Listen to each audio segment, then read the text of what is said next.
আজকে আমি এগুলা দিয়ে কাঁচা অবস্থায় সরিষার তেল দিয়ে আচার তৈরি করব। তার জন্য আমি সারা রাত পানি দিয়ে ধুয়ে এনে গাছ থেকে ছিঁড়ে এনে আমি পানি দিয়ে ভালো করে ওয়াশ করে তারপরে এরকম একটা ঝাঁঝরির মধ্যে ধুয়ে রেখে দিয়েছি যেন পানিটা নিচ থেকে পড়ে যায়। তো সারা রাতে এই পানিটা এর মধ্যে পড়ে গিয়েছে আর এগুলো একদম ড্রাই হয়ে গিয়েছে। এই যে একটার গায়েও কোনো পানি নাই, একদমই ড্রাই সবগুলা। এই অবস্থায় এগুলার মধ্যে এখন আমি দাগ লাগিয়ে নিব, যেভাবে আমরা জলপাই দাগ লাগিয়ে নিয়ে কাঁচা অবস্থায় আচার তৈরি করি। তো এগুলাকে আমি দাগ লাগিয়ে নিব আগে নাইফের সাহায্যে। দাগ লাগিয়ে ফিরে আসছি, মানে মাঝখান থেকে দাগ দিয়ে দিব আর কি। সবগুলো আমি দিব না, যেহেতু প্রথম তৈরি করতেছি, জানি না এটা কেমন হবে। আমি কখনো দেখিও নাই কাউকে, কখনো দেখিনি কাউকে তৈরি করতে। তো আমি নিজে নিজে এটা চেষ্টা করতেছি। তো এরকম করে দাগ লাগিয়ে নিয়েছি এই নাইফের সাহায্যে, যেন এটার মধ্যে লবণ মরিচ এগুলা ঢুকে। তো এখন আমি এর মধ্যে এই অল্প কয়টাই নিয়েছি, যেন এরকম জারে এক জার হয়। এই যে, তো এখন আমি এর মধ্যে যা করব, এখন আমি এর মধ্যে লবণ আর মরিচ মাখিয়ে এটাকে রোদে দিয়ে দিব। এই যে বাহিরে রোদ আছে, এখন লবণ মরিচ মাখিয়ে নিয়ে এটা রোদে দিয়ে দিব।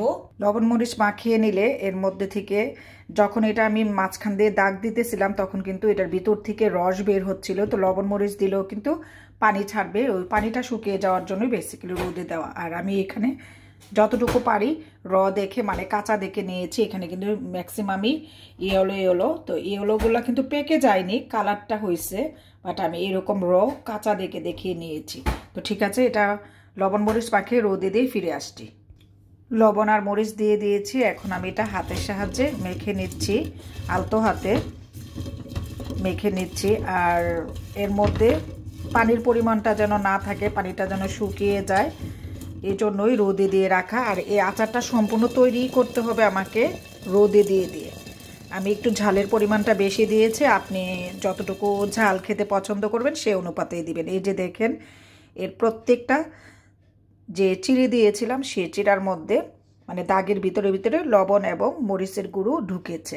এখন আমি এটা রোদে দিয়ে আসি।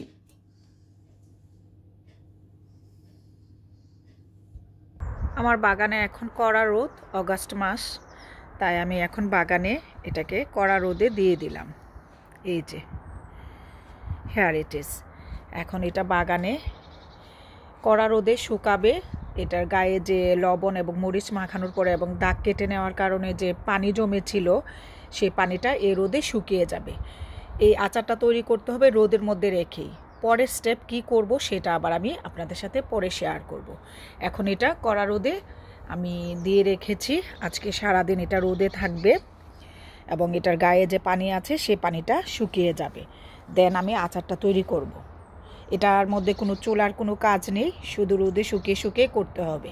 আর এখন বলে দিচ্ছি, এটা আমি প্লাম দিয়ে তৈরি করছি, নিশ্চয়ই আপনারা দেখে বুঝে গিয়েছেন। এটা হচ্ছে ইয়েলো প্লাম, বাট এটার কাঁচাগুলা দিয়েই আমি একদম যেগুলো কাঁচা সেগুলা দিয়ে চেষ্টা করতেছি আচারটা তৈরি করার জন্য। আর এই যে দেখেন সরাসরি রোদ এর গায়ে লাগতেছে। এই যে সূর্য উঠেছে, এখন 8:30 সকাল, সরাসরি রোদটা এখন এখানে।